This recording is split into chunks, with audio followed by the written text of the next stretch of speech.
Namaskar, Om Shakti Hrim Namah Shivaya, Om Namo Narayana. The Agni Purana Part 2. Creation.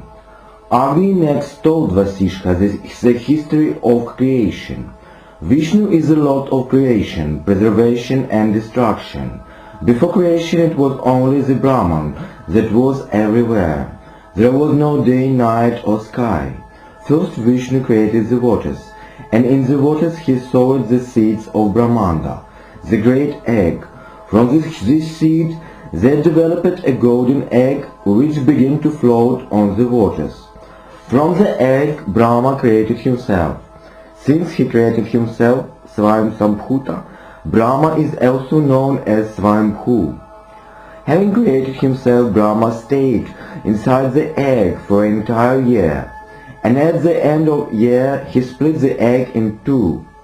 One part of the egg formed the hen, the other the ass, and in between the two parts of the egg Brahma created the sky. Brahma next established the ass on the waters and made the 10 directions. He created time, lightning, thunder, clouds, rainbows, words and anger. To ensure that yajnas could be performed, text of Rigveda, the Yajurveda and the Samaveda emerged from his body.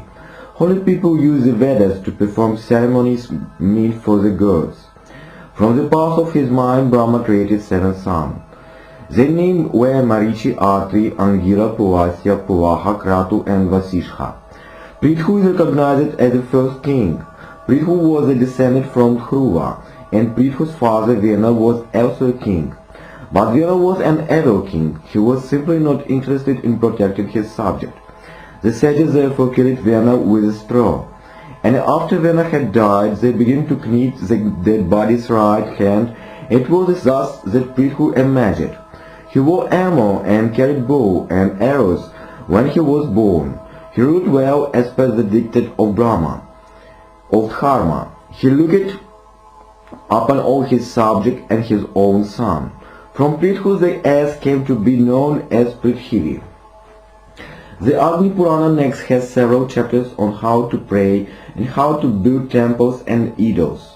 The techniques of praying to Vishnu, Shiva, Surya and the other gods and goddesses are described, including the special mantras, incantation, that must be used so as to please specified god and goddesses. Prior to prayers one must bathe, and there are prescribed forms for such bathing as well. A person who builds temples is blessed. Even if one merely thinks of building temples, the sins of the 100 leaves are forgiven. The ancestors of the builder of temples are rescued from hell. A builder of a single temple goes to heaven, Svarga. A builder of 2 temples goes to Brahmaloka. A builder of 5 to Shivaloka. A builder of 8 to Vishnuloka. And a builder of 16 temples is freed from the shackles of being born again and again. What is the point of earning money if one does not build temples? Money is also meant to be donated as alms to Brahmanas, but the punya or merit earned from building a temple is greater than the punya earned from donating alms. The merit earned by the builder of temples is the greatest for a golden temple, lesser for a stone temple, still lesser for a wooden temple, and least for an earthen temple. More punya is acquired from building an idol than from building a temple. Idols of gods and goddesses should all be set up so that they face the city. They should not face away from the city. The east is best for Indra's idol, the south for Changis, the center for Brahmas. Vishnu's idol can be set up anywhere at all. Different idols, murti, of Vishnu must have different forms. Consider for example idols or image of 10 incarnations of Vishnu. The Matsya Avatara must naturally look like a fish, and the Kurma Avatara must look like a turtle. But the Varaha Avatara will have 4 arms like a man and will hold a Gada mace, a Padma lotus flower, a Shankha conch shell, and chakra bladed discus. In these 4 arms, the Narasimha Avatara should have 2 arms holding a chakra and a Gada, and should wear a garland. The Vaman wolf Avatar should hold an umbrella and a stick in his 2 hands. Varnashrama will have 4 hands with a bow, arrow, sword, and an axe in his hands. Rama's image can have either 2 arms or 4. If there are 4 arms, the 4 hands will hold a bow, arrows, a conch, shell, and a chakra. Balarama's image may also have either 4 arms or 2. If there are 2 arms, the hands will hold a plough and a mace. If there are 4 arms, the hands will hold a plough, a conch, a shell, a club, and a chakra. Buddha's image should have a calm appearance. It should be seated on a lotus. The ears should be elongate. Kalki's image is that of Brahmana seated on a horse and holding a bow and arrows, conch, shell, a sword, and a chakra. Krishna's image may be either 2-armed or 4-armed. 3 or 4 arms will hold a gada, a chakra, and a shankha. The 4th palm will be open or out in the act of granting a boon, Varada Mudra. On either side of Krishna's image there will be image of Brahma and Shiva. Brahma has 4 faces and 4 arms, and the image should have a pronounced stomach, a big animated hair. Brahma rides a swan. On either side of Brahma's image there will be image of Saraswati and Savitri. Vishnu's image has 8 arms. 7 of arms hold a sword, a mace, arrows, a bow, a shield, a chakra, and a conch shell. The 8th palm is spread out as if Vishnu is granting boon. Vishnu should be shown riding on a Garuda. Garuda will also have 8 arms. To the right of Vishnu image there would be image of Lakshmi and Saraswati. Lakshmi holding a lotus and a Saraswati holding a veena, a musical instrument. There has also got to be image of Vishnu exhibiting his universal form, Vishvarupa. The Vishvarupa image has 4 heads and 20 arms. Chandi's image has 20 arms. The 10 arms of the right hold a spear, a sword, a Shakti, a small spear, a chakra, a pashanus, a shield, a drum, and any 2 other weapons. The 10th arm of the right should be in the act of granting a boon. The 10 arms of the left hold snakes, a rod, an axe, and ankusha, a bow, a bell, a flag, a mace, a mirror, and a club. In the front of Chandi image there will be the image of buffalo, with its head cut off. The image of an asura will be shown emerging from the body of the buffalo. The demon's hair, eyes, and gallant will be a red color. It will be shown to be vomiting blood, and it will hold weapons in its hand. The demon's neck will be bound up in noose, and the Chandi's lion will be attacking it.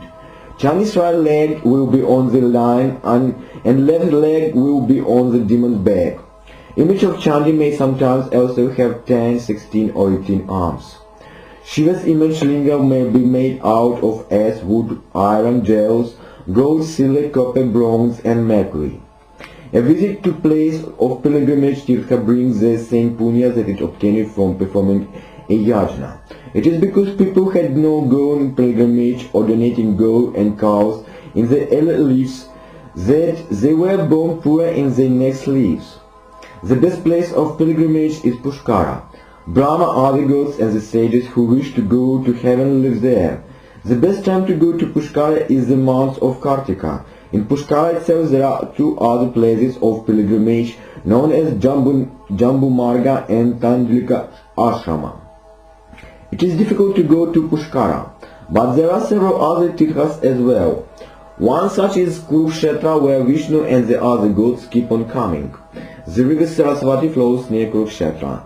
If one bathes in the Saraswati, one attains Brahmaloka. Any region through which the river Ganga flows also becomes a tirtha. Even if one sees the Ganga, the punya of performing yajna is attained. A person who bathes as from the bed of Ganga on his head is freed of all sins. Prayaga is another famous place of pilgrimage. Brahma, Vishnu, Indra, and the other gods, Gandharvas, Apsaras, and the sages are also in Prayaga. This is because the 2 holy rivers, Ganga and Yamuna, come together in Prayaga. There are many tirthas inside Prayaga itself. The sages have said that in months of Magha, if one bathes for 3 days in Prayaga, that is better than donating crores and crores of cows. If one donates alms in Prayaga, one goes to Swarga, is born as a king in one's next life. If one dies in Prayaga, one goes straight to Vishnu Loka. Shiva himself had told Parvati that Varanasi was very holy tirtha, and that Shiva never left the city. Varanasi is so named because it is located at the junction of two rivers, Varana and Asi. Varanasi is also known as Kashi. The river Narmada is also sacred. There are maybe several holy tirthas, but Gaya is the holiest of them all. A demon named Gayasura once started to perform tapasya, in such were the powers of his tapasya that the god began to suffer. They went to Vishnu and asked him to save them. Vishnu agreed and appeared before Gayasura. "Accept a boon," said Vishnu. "Grant me the boon that I may become the most sacred of all tirthas," replied the deity. The boon was granted and Gayasura disappeared. The gods returned to Svarga, but felt that the earth seemed to be deserted now that Gayasura had disappeared. Vishnu then instructed Brahma and the other gods to perform a sacrifice. He also asked them to go to Gayasura and ask for his body, so the sacrifice might be performed on it. Gayasura readily agreed, and as soon as he agreed, his head fell off from the body. Brahma then proceeded to perform the sacrifice on Gayasura's headless body. But as soon as the sacrifice started, the body began to shake. This means that the sacrifice could not be properly performed, and a solution had to be found. The solution was the gods should all enter a stone which would be placed on Gayasura's body, so that the body would not shake. The sacrifice could then be performed. Vishnu himself also entered the stone. It is because the gods and Vishnu are always there in Gaya that Gaya is sacred. In fact, there is a story behind this stone as well.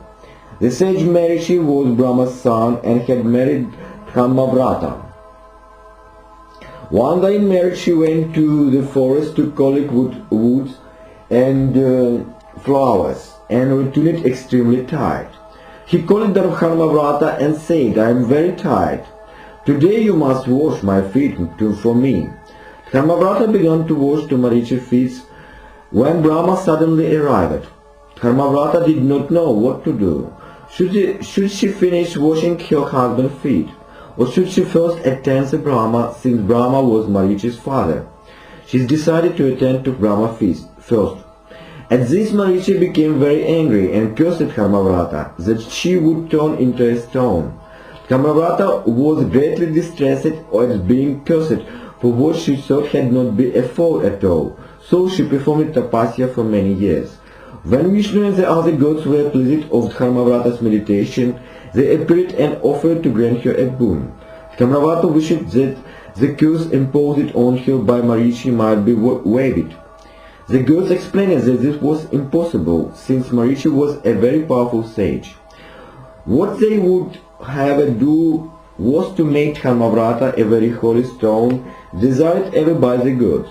The gods promised to be always inside this stone. It was this stone that was placed on Gayasura's body. Once the sacrifice was over, Gayasura himself desired a boon from the gods, and the gods granted him that Gaya would become the most sacred of all tirthas. It was in Gaya that the Pandavas had prayed to Vishnu. The world is divided into 7 regions, dvipas. Their names are Jambu, Plaksha, Shaumati, Kusha, Krauncha, Shaka and Pushkara.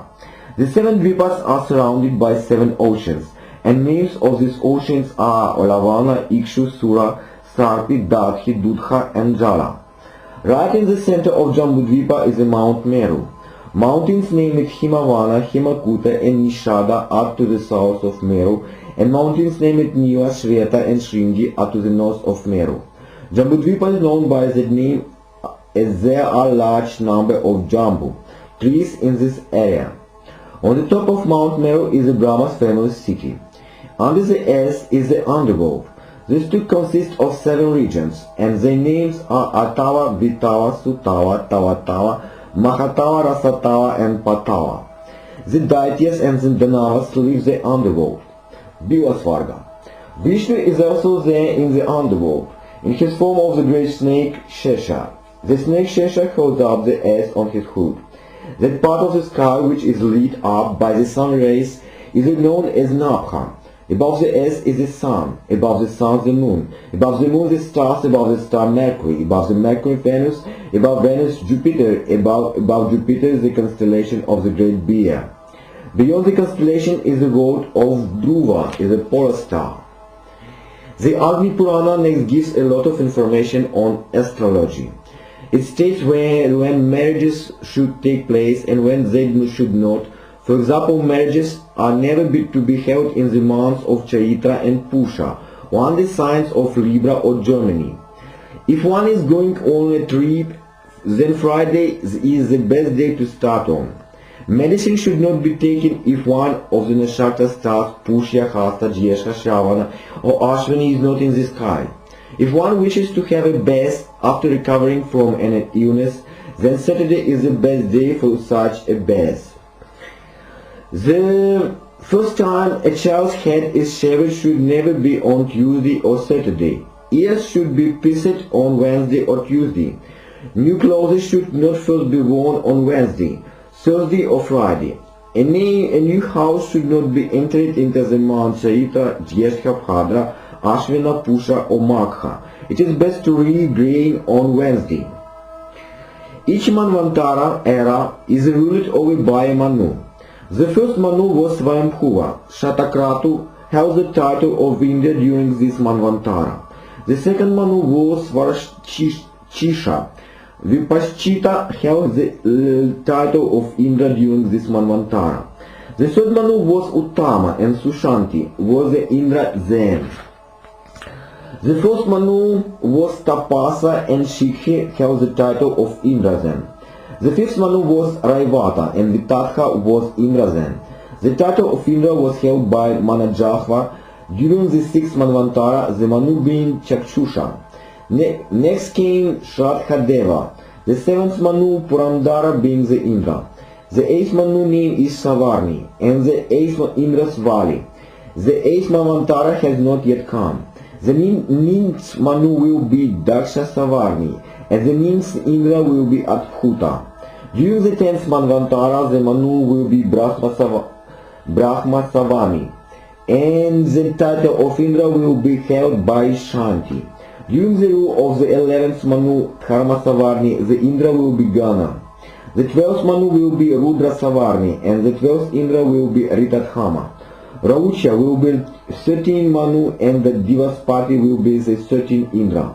The 14th Manu will be Photya and the title of Indra will then be held by Shuchi. During each of Brahma's day there are 14 such Manvantaras. After that comes Brahma's night, when all these living beings are destroyed. All the Manus practices the precept of Dharma righteousness. This means non-violence, trust, honor, piety, going of pilgrimage, donating alms, serving devas and brahmanas, tolerance of all religions, and the following of sacred texts. It also means the practice of the system of the four classes and the fourth stage in life, Ashrama. The four Varnas are Brahmanas, Kshatriyas, Vaishyas, and Shudras. Performing sacrifice, donating alms, and studying the Vedas are duties the Brahmanas, Kshatriyas, and Vaishyas must perform. In addition, the Kshatriyas must protect the good and punish the evil.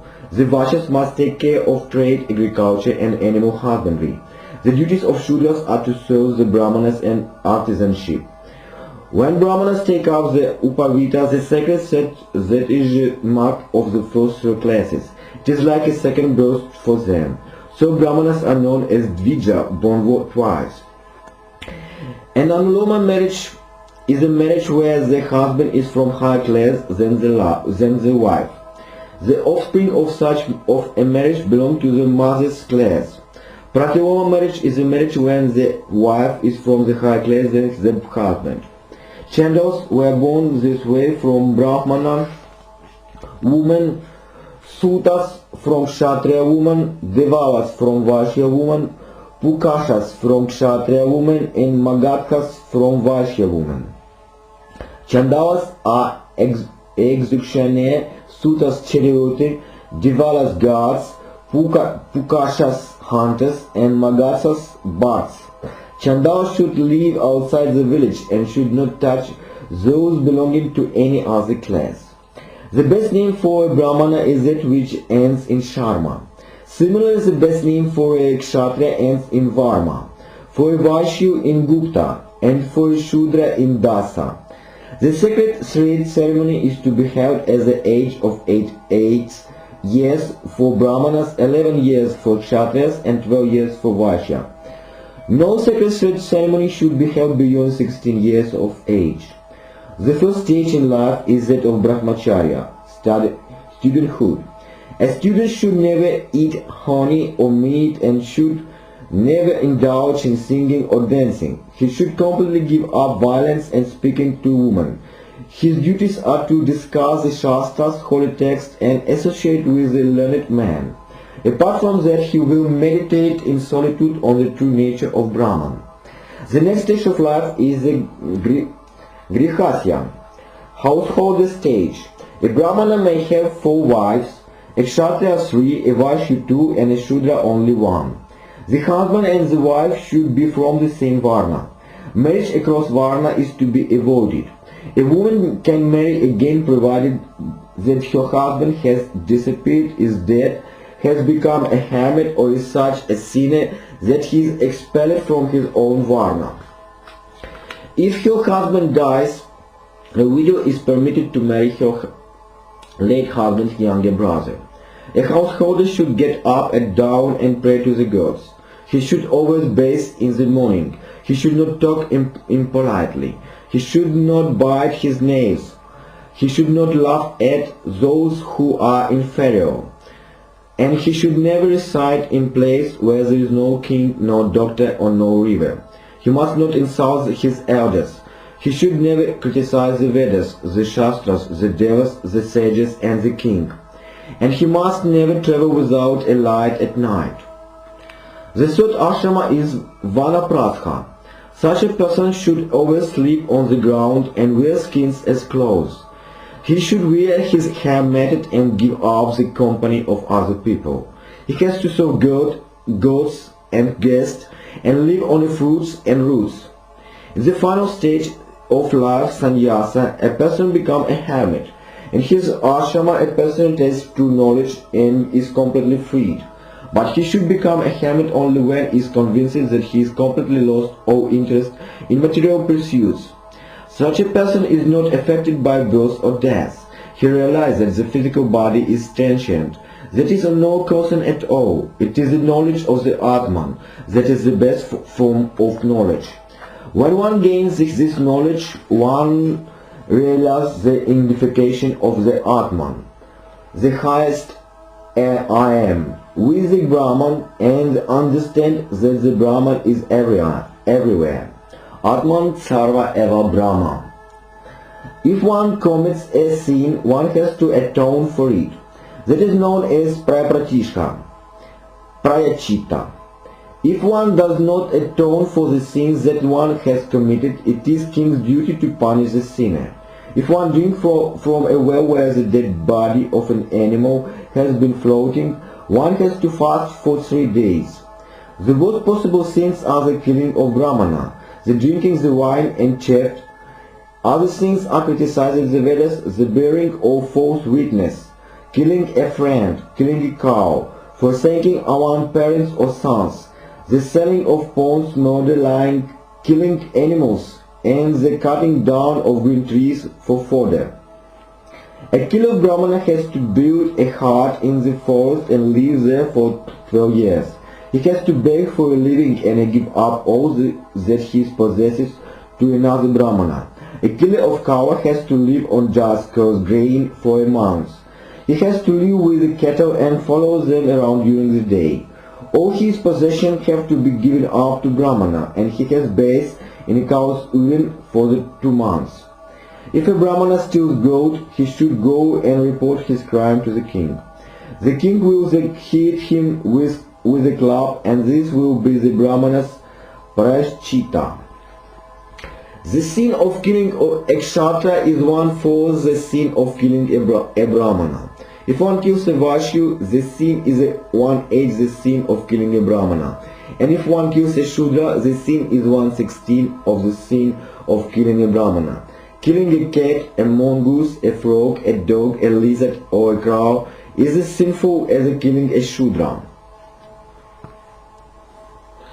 Depending on the Tithi lunar day, the day of the week, the nakshatra stars, the month, the season and the position of sun, certain specific religious rites and ceremonies have to be performed. This is known as Vratas. The first day of the lunar fortnight is known as Pratipada. The day of Pratipada is in months of Kartika, Ashvina and Chaitra are Brahma's Tithis. It is then the worship of Brahma must be done. On the second day of the lunar fortnight, Dvitya, one should eat only flowers and pray to the Ashvinis. This makes the supplicants handsome and lucky. Shukla Paksha is a lunar fortnight in which the moon waxes, and the Krishna Paksha is a lunar fortnight in which the moon wanes. Shukla Paksha Dvitya in the month of Kartika is a market for the worship of Yama. If one performs this Vrata, one does not have to go to Naraka. This is also the day for praying to Balarama and Krishna. It was on the third day of the lunar fortnight, Tritya, in Shukla Paksha, in the month of Chaitra, that Shiva married Parvati or Gauri. Rites performed on this day are thus known as Gauri Vrata. Shiva and Parvati have to be given offerings of fruits. The 8 names of Parvati have been recited. This is Lalita, Vijaya, Bhadra, Bhavani, Kumuda, Shiva, Vasudevi and Gauri. Chaturthi Vrata is performed on the first day on the lunar fortnight in Shukla Paksha in the month of Magha. This is the day for worshipping the common gods, Gana Devata. The offering on the occasion are to be wine and the fragrant perfumes. On the 5th day of the lunar fortnight, one performs Panchami Vrata. This gains good health and takes care of bad omens. Particularly auspicious for Panchami Vrata are the Shukla Pakshas in the months of Shravana, Bhadra, Ashvina and Kartika.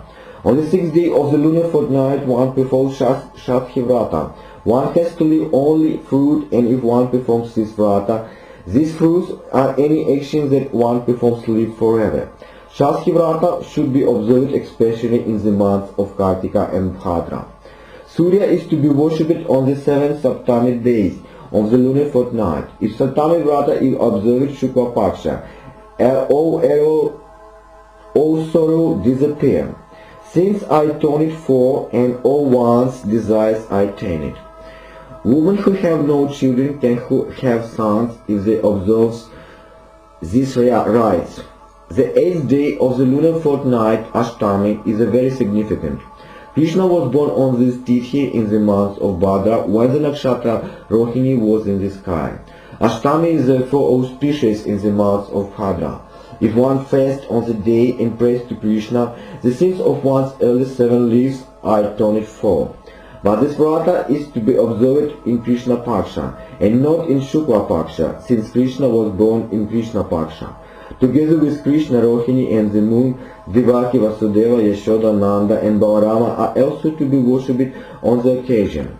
Since Krishna took birth on this Ashtami Tithi, this particular day is known as Janmashtami.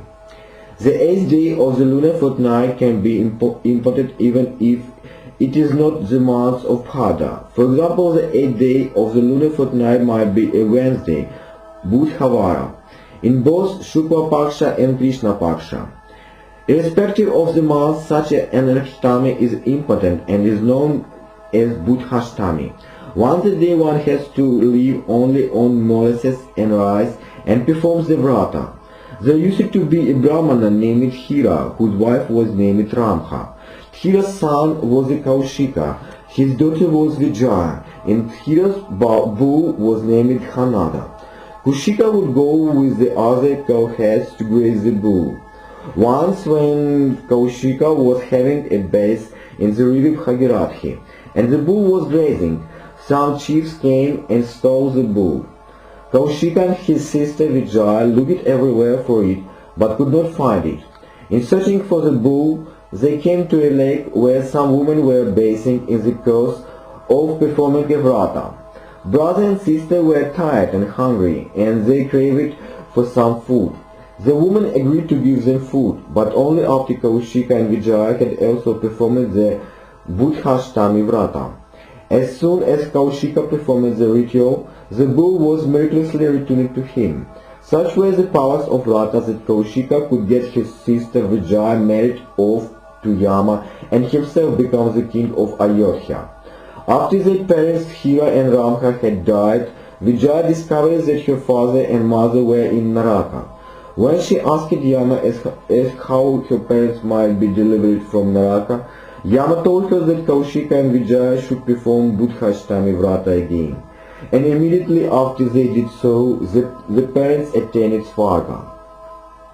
The next day of lunar fortnight is Navami, and Navami in Shukla Paksha, especially in months of Ashvina, is earmarked for the worship of Gauri, Shakti of Shiva.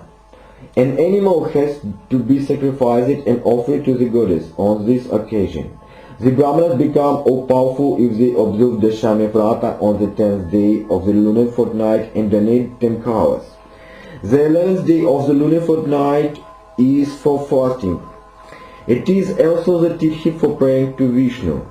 The observance of Ekadashi Vrata grants sons and wealth and atones for one's sin. The 12th day of the lunar fortnight is Dvadashi. Any Dvadashi in Shukla Paksha is auspicious for worshipping Vishnu. Dvadashi in the month of Bhadra is for praying to cows and calves, and the month of Chaitra is for praying to the god of love Madana. If one observes Dvadashi for an entire year, one never has go to Naraka. An especially good conjunction is Dvadashi in Shukla Paksha in the month of Bhadra, when the nakshatra Shravana is in the sky. If one fasts and observes the Vrata, then one earns great punya than from bathing in the confluence of sacred rivers. If Buddha Mercury is also in the sky, the punya is multiplied several-fold. Trayadashi Vrata is one on the 13th day of the lunar fortnight, and this ritual was first performed by the god of love when he wanted to please Shiva. This is Tithi on which Shiva is worshipped. In the month of Ashvina, Indra is also revered on this Tithi. In the month of Chaitra, the god of love is worshipped in Shukla Paksha on the same Tithi. The 14th day of the lunar fortnight, Chaturdashi, is also earmarked for Shiva, particularly in the month of Kartika. One fasts and donates to Brahmanas and thereby attains Svarga. The Chaturdashi in Krishna Paksha that comes between months of Magha and Falguna is known as Shivaratri. Then one has to fast and stay awake the whole night. Early there used to be an evil hunter named Sundarasena, but because he performed Vrata on Shivaratri, all his sins were forgiven. If one worships Vishnu with flowers, one never goes to hell. There are several such hells. Also, people do not wish to die, they are born to die once the predestinated time spent on earth has been exhausted. One then has to pay for whatever sins one may have committed. The sinners suffer, and those who have performed good deeds are naturally rewarded. There are in fact two gates that lead into Yama's abode. The gods are brought by Yamadutas through the western gate and are then taken to Svarga. Yama's servants bring the evil to him through the southern gate, and Yama then dispatches them to the various hells. If one kills a Kauwa, one has to spend 1 lakh years in Naraka known as Mахавидий. If one kills a Brahmana or steals land, there is a burning Naraka named Amakumbha that one goes to. There one suffers till the day when the world is destroyed. A killer of women, children, or women, men stays in Raurava Naraka for the span of 14 Manvantaras. A chief goes Tamistra. There he is continuously pestered with the spears by Yama's servants for several kalpas. After that, a chief is taken to Mahatamistra to be bitten by snakes and insects. If you kill your father or mother, you will be sent to the hell Asipatravana. There you will be continuously sliced into pieces with swords. If you burn someone to death, you will go to Karamkhavauka, where you will be placed on burning sands. A person who eats sweets alone goes to Kakova and is fed only worms. A person who does not perform yajna goes to Kutawa and is fed blood. An oppressor is sent to Taupaka, that is crushed like an oil seed there. A liar is sent to the Naraka named Mahapata. There are several other Narakas for those who encourage interclass marriage, those who kill animals, those who cut trees, those who eat too much meat, those who criticize the Vedas, those who bear false witness, and those who criticize their teachers. Giving alms is extremely important as a means for achieving punya. Alms always have to be donated when one goes to visit a temple or a place of pilgrimage. The giver must always face the east and the receiver must always face the north when alms are being given. Such donations have been made after one has had a bath. The best objects for donation are gold, horses, oil seeds, snakes, maids, chariots, trees, houses, daughters and cows. If one promises to give something but later goes back on one's promise, one is sure to be destroyed. It should be remembered that the entire object of donating alms is lost if one expects gratitude or friendship in return. It is better to give something to a brother than to a daughter. It is better to give to a daughter than to a father. And it is better to give to a father than to a mother. The entire concept of donating alms is different in the 4 different eras. In Satya Yuga, the giver went out in search of a recipient to whom he could give something. In Treta Yuga, the recipient had to come to the giver's house before he would be given anything. In Dvapara Yuga, the giver never gave anything without being asked for it by the recipient. And in Kali Yuga, the giver gives only to those who are servile to him. Gayatri Mantra. Gayatri Mantra is a very powerful incantation. The human body has many veins.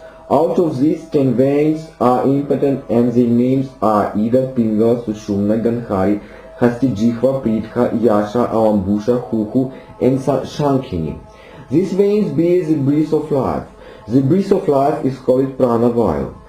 Apart from Prana Vayu, 9 other major breaths curls through the human body. Their names are Apana, Samana, Udana, Vyana, Naga, Kurma, Krikara, Devadatta, and Khanajaya.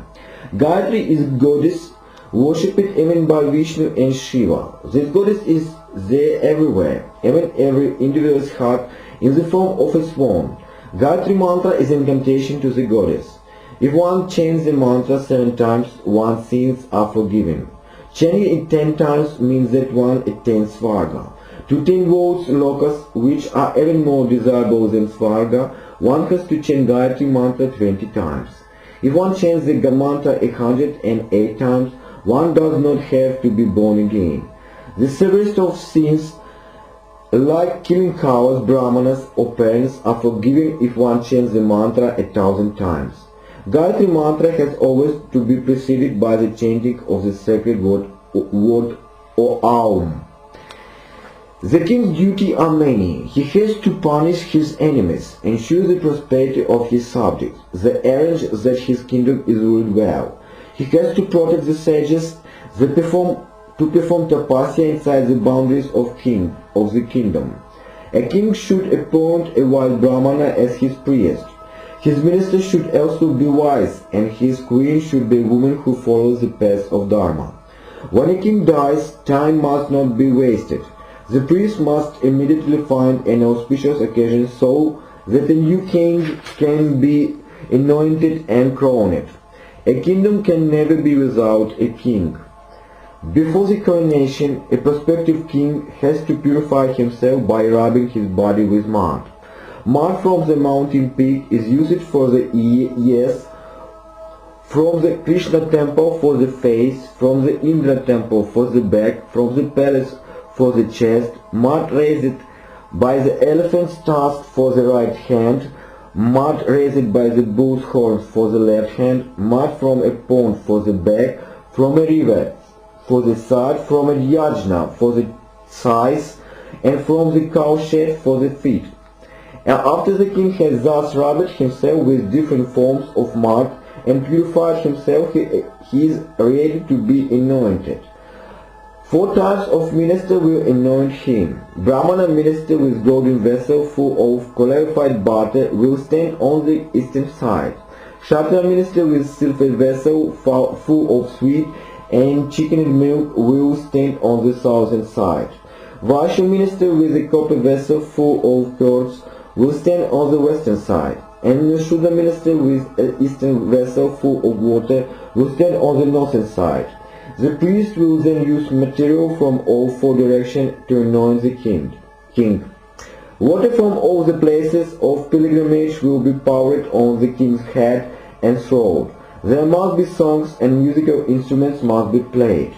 The king will next pray to Brahma, Vishnu, Indra and the other gods. He will look at a mirror, some clarified butter and the various signs of good omen that have been placed all around. The king will then be crowned and introduced to his ministers, advisors and guards. The priest will be given cows, goats, buffaloes and house by the king. He will also bow before the brahmanas. After all the ceremonies have been completed, he slowly becomes the king. He circles the fire, touches his guru's feet, and with all his soldiers goes out on a procession through the streets so that his subject can see him. At the time the king must be seated either on an elephant or a horse. After the procession is over, the king may return to his palace. The king has to appoint many officials. The general has got to be a brahmana or kshatriya. The messengers must be strong and courteous. The charioteer must know about horses and elephants. The treasurer must be familiar with the different jails. There has to be a doctor, a keeper of elephants, a keeper of horses, a captain for the palace, and another captain for looking after the women of the royal household. Each person must be appointed to the job which suits his expertise and temperament best. Anyone thus appointed by a king has to stick to certain rules. He must always obey the king's orders and must never do anything that is contrary to the king's commands. In public he must always say pleasant things to the king. If there are any unpleasant utterances to be made, they have to be made in a private audience with the king. Those who serve the king must not to be chiefs, not must they ever insult the king. They will not dress like the king, nor will they become too intimate with the king. They must not divulge royal secrets. For a fourth, the king should choose a place that cannot readily be attacked by enemies. The king must ensure that the gods are worshipped, the subjects are protected, and the evil are punished. He should never steal from the temples, instead should build temples and set up idols of the gods there. The brahmanas must also be protected, and the king has to make sure that no brahmanas are killed in the kingdom. For a queen he has to choose a woman who subscribes to these beliefs. The king will appoint an official to look after every 10 village, and another official to look after every 100 village. Spies must be appointed to find out all those is going on in the kingdom. The king is entitled to 1/6 of all the punya that accrues in his kingdom through his subject, but he is also credited with 1/6 of all the sins that are committed in the kingdom. The tax will be levied as per the dictates of the sacred text. From whatever is received as tax, half will go into the royal treasury, and the remaining half will be distributed among the brahmanas. If there is liar, the king will impose a penalty on him to the extent of 1/8 of the liar's total wealth. If the owner of any property is known, the king will keep the property in the safe custody for a period of 3 years. Once the owner is identified within a period of the 3 years, he can claim the property. But beyond 3 years, the king becomes entitled to the property. The property rights of any money orphan are to be protected by the king. If there is a chief in the kingdom, the king must immediately replace what has been stolen with the wealth taken from his own royal treasury. If the chief is caught and the stolen goods recovered, they are used to replenish the treasury. 1/20 of profits made from trade are to be paid to the king as taxes. 1/5 or 1/6 of food grains are to be paid as taxes. 1 day every month craftsmen will work free of charge for the king. They will only be given food from the royal kitchen. The king has to pay proper attention to the princes. They have to be taught 4 types of shastras. The first is Dharma Shastra, which teaches that is right and what is wrong. The second is Artha Shastra, economics. The third is Dhanurveda, the art of fighting. And the last subject that has to be taught to princes is the Shilpa, arts and crafts. The king has to assign bodyguards to take care of the princess. He must ensure that the prince associate with honorable and learned people and do not with undesirable characters. In instance where the princes do not grow up properly despite the king's best efforts, the king is free to keep them imprisoned. But they should be comfortable in the prison and should not be made suffer there. The king should give up hunting, drinking and playing of dice. He must not unnecessarily waste time in traveling around. He must first win over his servants through his behavior and then do the same for his subject. It is after this has been achieved that he attains a position to conquer his enemies through the use of arms. Any who brings harm to the kingdom must immediately be killed. If the king delays in doing that which has to be done, the purpose of the action is completely lost. Nor must the king inform others in advance about what is going to be done. No one must get to know about the king's intended action. Once the action has been completed, the fruits of the action performed are information enough for everyone to see. This does not mean that the king will not consult his ministers. Of course he will, that is why they are ministers. Before sleeping or eating, the king must check whether the bed or the food is safe. There were 7 techniques that kings were supposed to use in ruling their kingdoms. These were known as Shama, Dana, Danda, Bheda, Maya, Upeksha and Indrajala. Of these, the first 4 are the most famous. Shama means the art of gentle persuasion. Dana means the usage of donations or money to achieve one's purpose. Danda is punishment, and Bheda is art of aggravating dissension amongst parties opposed to each other. Maya means to use illusion or deceit, and Upeksha is deliberately ignore people so as to achieve one's purpose. Indrajala literally means jugglery. In the context, it would mean to perform a balancing act amongst opposing pools and opposing parties. What sort of punishment the king should mete out is also laid down. If anyone lies and says that his possessions have been stolen, he is to be fined an amount equal in value to that of the possession which have supposedly been stolen. A Brahmana who bears false witness is to be banished from the kingdom. A person who kills cows, elephants, horses or camels will have a leg or hand cut off. A chief who steals gold or silver or abductor of women will be executed. Execution is also prescribed in case of arson and poisoning. A wife who does not obey her husband shall be stoned to death by dogs. A woman who does not obey her husband or brahmanas may also have her nose, ears or arms chopped off. She will then be set astride a cow and banished from the kingdom. Om Namah Shivaya, Hari Om Tat Sat, Hare Krishna, Radha